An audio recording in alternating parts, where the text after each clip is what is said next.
പുറത്തുമുള്ള ഭീകര പ്രവർത്തനങ്ങൾക്ക് പ്രചോദനമായി എന്ന രൂപത്തിലുള്ള ചർച്ചകൾ നടന്നുകൊണ്ടിരിക്കുന്ന സമയത്ത് ഇന്ത്യയിൽ തങ്ങളാണ് സാംസ്കാരിക ബുദ്ധിജീവികൾ എന്ന് അവകാശപ്പെട്ടുകൊണ്ട് രംഗത്ത് വരുന്ന ആളുകളുടെ മനസ്സിനകത്തുള്ള സാംസ്കാരിക ഫാഷിസം ബോധ്യപ്പെടുത്തുന്ന സംഭവങ്ങളുണ്ടായി എന്ന് അടിവരയിട്ടുകൊണ്ട് പറയാതിരിക്കാൻ നിർവാഹമില്ല. 2 ദിവസങ്ങൾക്ക് മുമ്പാണ് സുപ്രീം കോടതിയുടെ മുൻ ജഡ്ജിയായിരുന്ന മാർക്കണ്ഡേയ കട്ജു തൻ്റെ ട്വിറ്റർ അക്കൗണ്ടിലൂടെ ജാക്കിർ നായിക്കിനെ തുറന്ന വെല്ലുവിളിച്ചത്. അദ്ദേഹം പറഞ്ഞത് മതവും ശാസ്ത്രവും സയൻസ് ആൻഡ് റിലീജിയൻ എന്ന വിഷയത്തിൽ ടെലിവിഷനിലൂടെയുള്ള ഒരു സംവാദത്തിന് താൻ ഒരുക്കമാണ് എന്ന്. അദ്ദേഹം തന്റെ ട്വിറ്റർ സന്ദേശത്തിൽ പറയുന്നത് പ്രസ്തുത സംവാദത്തിലൂടെ താങ്കളുടേതടക്കമുള്ള മുഴുവൻ മതങ്ങളും സൂപ്പർസ്റ്റീഷ്യസ് അന്ധവിശ്വാസത്തിൽ അധിഷ്ഠിതമാണ് എന്ന് തെളിയിക്കുവാനും ശാസ്ത്രം മാത്രമാണ് സത്യമെന്ന് സ്ഥാപിക്കുവാനും ഞാൻ ആഗ്രഹിക്കുന്നു എന്നാണ്. തീർച്ചയായും വളരെ സ്വാഗതാർഹമായ ഒരു സംവാദ ക്ഷണമാണിത്.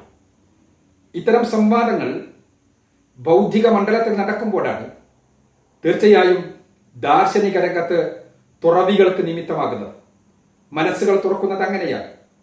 ഭാരതത്തെ സംബന്ധിച്ചിടത്തോളം വ്യത്യസ്ത കാലഘട്ടങ്ങളിൽ ഇത്തരം തുറന്ന സംവാദങ്ങൾ നടന്നത് നമുക്ക് കാണുവാൻ സാധിക്കും. നമുക്ക് ഭാരതത്തിൽ ഇന്നും ഇന്നലെയും മാത്രമല്ല ദാർശനികന്മാർ പരസ്പരം സംവദിച്ചതിന് ഒരുപാട് തെളിവുകളുണ്ട്.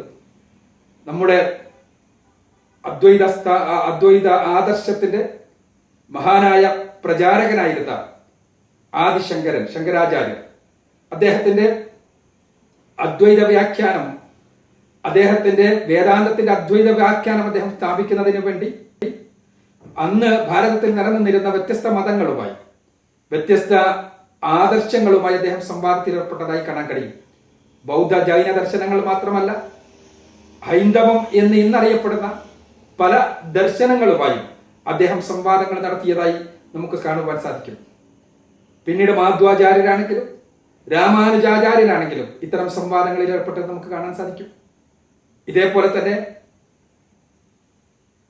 വേദമതത്തിനധിഷ്ഠിതമായി ആര്യാദർശത്തിന്റെ പ്രചാരണത്തിനു വേണ്ടി രംഗത്ത് വന്ന സ്വാമി ദയാനന്ദ സരസ്വതി, അദ്ദേഹത്തിന്റെ ശിഷ്യന്മാർ അദ്ദേഹത്തെ മഹർഷി ദയാനന്ദ സരസ്വതി എന്നാണ് വിളിക്കുക.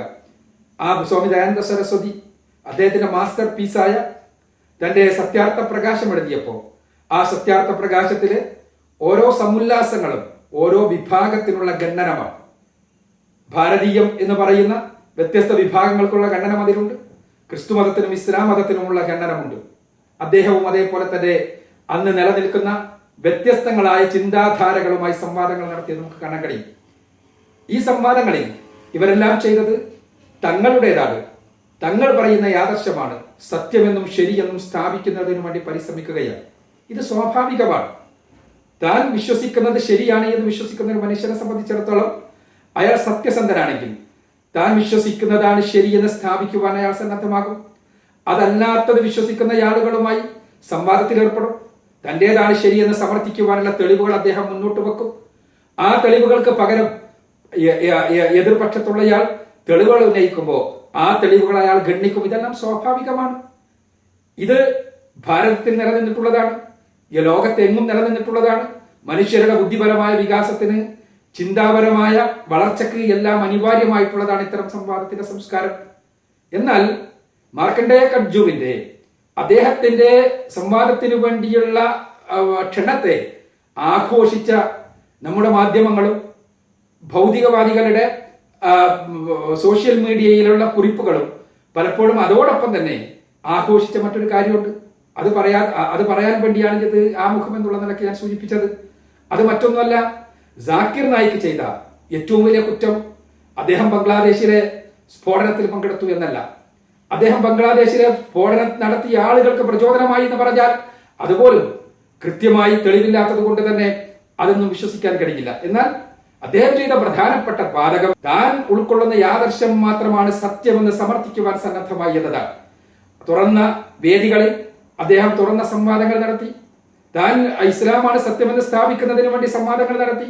ഇസ്ലാമിനെതിരെയുള്ള വിമർശനങ്ങൾക്ക് അദ്ദേഹം മറുപടി നൽകി. അദ്ദേഹം ഇസ്ലാമിക പ്രബോധനത്തിന് വേണ്ടി തന്നാലാകുന്ന കാര്യങ്ങൾ ചെയ്തു. തീർച്ചയായും അദ്ദേഹത്തിന്റെ ശൈലിയിൽ ചിലപ്പോൾ വിയോജിപ്പുള്ള ആളുകൾ ഉണ്ടാകാം. അദ്ദേഹം പഠിപ്പിച്ച ആശയങ്ങളിൽ വിയോജിപ്പുള്ള ആളുകൾ ഉണ്ടാകാം. എന്നാൽ അദ്ദേഹത്തിന് ഇങ്ങനെ പ്രചാരണം നടത്തുവാൻ ഇന്ത്യ രാജ്യത്ത് സ്വാതന്ത്ര്യം നൽകാൻ പാടില്ല എന്ന് പറഞ്ഞാൽ അത് ഭാരതത്തിന്റെ മതനിരപേക്ഷ പാരമ്പര്യത്തിനെതിരാണ്, ഇന്ത്യയുടെ ഭരണഘടനക്കെതിരാണ്.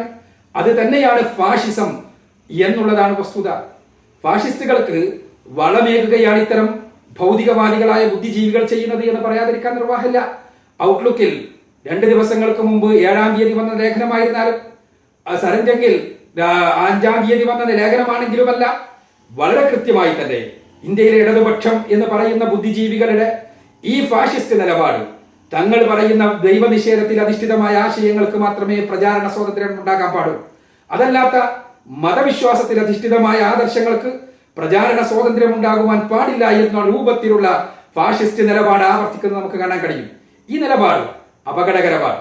തീർച്ചയായും ഇന്ത്യയുടെ ഇന്നത്തെ സാഹചര്യത്തിൽ പ്രത്യേകിച്ചും അപകടകരമാണ്. കാരണം ഇന്ത്യയിൽ ഹൈന്ദവമായ ആചാരങ്ങളും ഹൈന്ദവമായ വിശ്വാസങ്ങളും ഹൈന്ദവമായ ചിഹ്നങ്ങളും ഹൈന്ദവമായ ആഘോഷങ്ങളുമെല്ലാം അത് ഭാരതീയമെന്ന് പറഞ്ഞ് ഇന്ത്യയിലെ ന്യൂനപക്ഷങ്ങളുടെ മേലും ഭൗതികവാദികളുടെ മേലുമെല്ലാം അടിച്ചേൽപ്പിക്കുവാൻ വേണ്ടി പരിശ്രമിക്കുന്ന ഒരു വശമുണ്ടാവുക.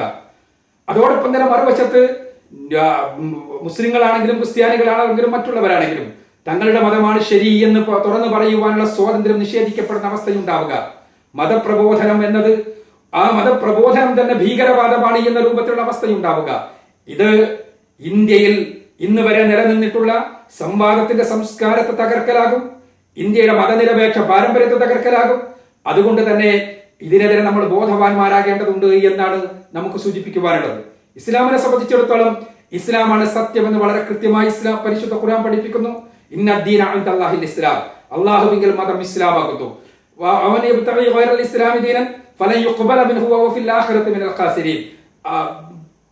ആരെങ്കിലും ഇസ്ലാം അല്ലാത്തതിനെ മതമായി സ്വീകരിക്കുന്ന പക്ഷം അത് അവരിന്ന് സ്വീകരിക്കപ്പെടില്ല. മരണാനന്തര ജീവിതത്തിൽ അവർ നഷ്ടക്കാരിൽ ഉൾപ്പെടുകയാണ് ചെയ്യുക.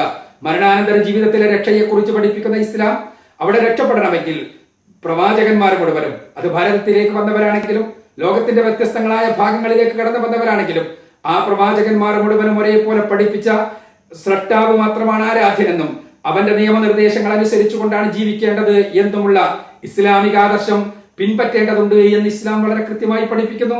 ഇത് കേവലം അടിച്ചേൽപ്പിക്കുകയല്ല. ഇസ്ലാം ഈ രൂപത്തിൽ പഠിപ്പിക്കുമ്പോൾ തന്നെ വ്യത്യസ്ത മതങ്ങൾക്ക് നിലനിൽക്കുവാനുള്ള സ്വാതന്ത്ര്യത്തെ അംഗീകരിക്കുകയും ചെയ്യുന്നു. വളരെ കൃത്യമായി തന്നെ ലാ ഇക്റാഹ ഫിദ്ദീൻ ഖദ് തബയ്യന റുശ്ദു മിനൽ ഗയ്യ് എന്ന് പരിശുദ്ധ ഖുർആൻ പഠിപ്പിക്കുന്നതാണ്. മതത്തിൽ യാതൊരു ബലാത്കാരവുമില്ല. സത്യവും അസത്യവും കൃത്യമായി വേർതിരിച്ചിരിക്കുന്നു. സത്യവും അസത്യവും വേർതിരിക്കുക എന്നുള്ളതാണ് മതപ്രബോധകന്റെ ദൗത്യം എന്നുള്ളതാണ് പരിശുദ്ധ ഖുർആനിന്റെ നിർദ്ദേശം. അതുകൊണ്ട് തന്നെ ഇസ്ലാമാണ് സത്യമെന്ന് പറയുമ്പോൾ ആ സത്യമാണ് എന്ന് സ്ഥാപിക്കുവാൻ ഇസ്ലാമിക പ്രബോധകർ പ്രതിജ്ഞാബദ്ധരാണ്.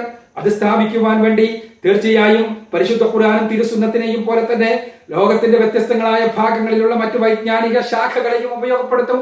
അതിന് ശാസ്ത്രത്തെ ഉപയോഗപ്പെടുത്തും, മറ്റു വേദഗ്രന്ഥങ്ങൾ ഉപയോഗപ്പെടുത്തും. ഇതെല്ലാം സ്വാഭാവികമാണ്. ഇതാണ് വേണ്ടത്. ഇത് ഭൗതികവാദത്തിനാണെങ്കിലും ഈ സ്വാതന്ത്ര്യം ഉണ്ടാകണം. ഭൗതികവാദികൾക്ക് അവരുടെ ആദർശങ്ങൾ പ്രബോധനം ചെയ്യാൻ സ്വാതന്ത്ര്യം ഉണ്ടാകണം. ആരും അത് തടുത്തിട്ടില്ല. അതേസമയം ഭൗതികവാദികളാണെങ്കിലും മതവിശ്വാസികളാണെങ്കിലും മറ്റുള്ളവരുടെ മതവികാരം വ്രണപ്പെടുത്തുന്ന രൂപത്തിൽ മറ്റുള്ളവരുടെ ദൈവങ്ങളെയോ അതല്ലെങ്കിൽ അവരുടെ മഹത് പുരുഷന്മാരെയോ തെറി പറയുകയും അവഹേളിക്കുകയും ചെയ്യുന്ന ഒരവസ്ഥയുണ്ടെങ്കിൽ തീർച്ചയായും അത് അനുവദിക്കാൻ പാടില്ല. അത് ഏത് മതപ്രബോധകനാണെങ്കിലും അനുവദിക്കാൻ പാടില്ല, യാതൊരു സംശയവുമില്ല. കാരണം നാട്ടിൽ നിലനിൽക്കുന്ന സമാധാന അന്തരീക്ഷം നിലനിൽക്കണമെങ്കിൽ ഈ രൂപത്തിലുള്ള വൈകാരികമായ സംഘടനകളല്ല, കലാപങ്ങളല്ല ഉണ്ടാക്കേണ്ടത് വിചാരപരമായ സംവാദങ്ങളാണ്. ഞാനിവിടെ സൂചിപ്പിക്കുന്നത് അതുകൊണ്ട് തന്നെ ഭാരതത്തിന്റെ മതനിരപേക്ഷ സംസ്കാരം നിലനിൽക്കുവാൻ നമുക്ക് വ്യത്യസ്ത മതവിശ്വാസികൾ അവരുടെ മതമനുസരിച്ച് ജീവിക്കട്ടെ, അവരത് പ്രബോധനം ചെയ്യട്ടെ. എനിക്ക് എന്റെ മതം ശരിയാണ് എന്ന് വിശ്വസിക്കുവാൻ സ്വാതന്ത്ര്യമുള്ളതുപോലെ എന്റെ ക്രൈസ്തവ സുഹൃത്തിന് അയാളുടെ മതം ശരിയാണെന്ന് വിശ്വസിക്കാൻ സ്വാതന്ത്ര്യമുണ്ടെന്ന് എന്റെ ഹൈന്ദവ സുഹൃത്തിന് അയാളുടെ മതം ശരിയാണെന്ന് വിശ്വസിക്കാൻ സ്വാതന്ത്ര്യമുണ്ടെന്ന്, എന്റെ ഭൗതികവാദി സുഹൃത്തിന് അയാളുടെ ഭൗതികവാദമാണ് സത്യം എന്ന് വിശ്വസിക്കാൻ സ്വാതന്ത്ര്യമുണ്ടെന്ന് ഞാൻ വിചാരിക്കുമ്പോഴാണ് യഥാർത്ഥത്തിലുള്ള മതനിരപേക്ഷത ഉണ്ടാവുക. അതല്ലാതെ എല്ലാം ശരിയെന്ന് വിശ്വസിക്കുമ്പോഴല്ല. എല്ലാം ശരിയെന്നത് ഒരുതരം കപടമായ ആശയമാണ്. ആ കാപട്യം ഇന്ത്യയിലെ എല്ലാവരും സ്വീകരിക്കണമെന്ന വളരെ വളരെ ജഗുപ്സാവഹമായ ആശയമാണ് ബുദ്ധിജീവികൾ എന്ന് പറയുന്ന ആളുകൾ പോലും കൊണ്ടു നടക്കുന്നത് എന്നത് സങ്കടകരമായ കാര്യമാണ്. അതുകൊണ്ട് തന്നെ സ്വാഭാവികമായും വ്യത്യസ്ത മതവിശ്വാസികൾ ഉണ്ടാകുമ്പോൾ ആ മതവിശ്വാസികളുടെ ആശയ പ്രചരണ സ്വാതന്ത്ര്യം നിലനിൽക്കുമ്പോൾ ആശയങ്ങൾ തമ്മിൽ പരസ്പരം സംവദിക്കപ്പെടുന്ന അവസ്ഥാവിശേഷം ഉണ്ടാകും. ആ സംവാദങ്ങളിൽ മാന്യമാകുവാനും സംഘടനകളിലേക്ക് പോകാതിരിക്കുവാനും പരസ്പരം ബഹുമാനിക്കുവാനും പരസ്പരം സ്നേഹിക്കുച്ചുകൊണ്ട് അവസാനിപ്പിക്കുവാനും സാധിക്കുന്ന ഒരു സാഹചര്യമാണ് ഉണ്ടാകേണ്ടത്. അതിനാണ് നമ്മൾ ശ്രമിക്കേണ്ടത്. അതല്ലാതെ നിലനിൽക്കുന്ന മതപ്രബോധന സ്വാതന്ത്ര്യം തന്നെ എടുത്തു കളയുന്ന രൂപത്തിൽ ഇസ്ലാമിക പ്രബോധനം എന്ന് പറഞ്ഞാൽ തന്നെ ഭീകരവാദമാണ് എന്ന് വരുത്തി തീർക്കുന്ന രൂപത്തിലുള്ള പ്രചാരണം അപകടകരമാണ്. അതാണ് യഥാർത്ഥത്തിലുള്ള ഫാഷിസത്തിലേക്ക് വഴി തുറക്കുക. ആ അപകടത്തിനെതിരെ ഇന്ത്യയിലുള്ള മുഴുവനും ജനാധിപത്യ വിശ്വാസികളും മതനിരപേക്ഷതയെ സ്നേഹിക്കുന്ന ആളുകളും ഒരേപോലെ രംഗത്ത് വരേണ്ടതുണ്ട് എന്ന് സൂചിപ്പിക്കുവാൻ ഞാൻ ആഗ്രഹിക്കുകയാണ്. അള്ളാഹു അനുഗ്രഹിക്കട്ടെ. വാഹൃദവാൻ അൽഹംദുലില്ലാഹി റബ്ബിൽ ആലമീൻ. അസ്സലാമു അലൈക്കും.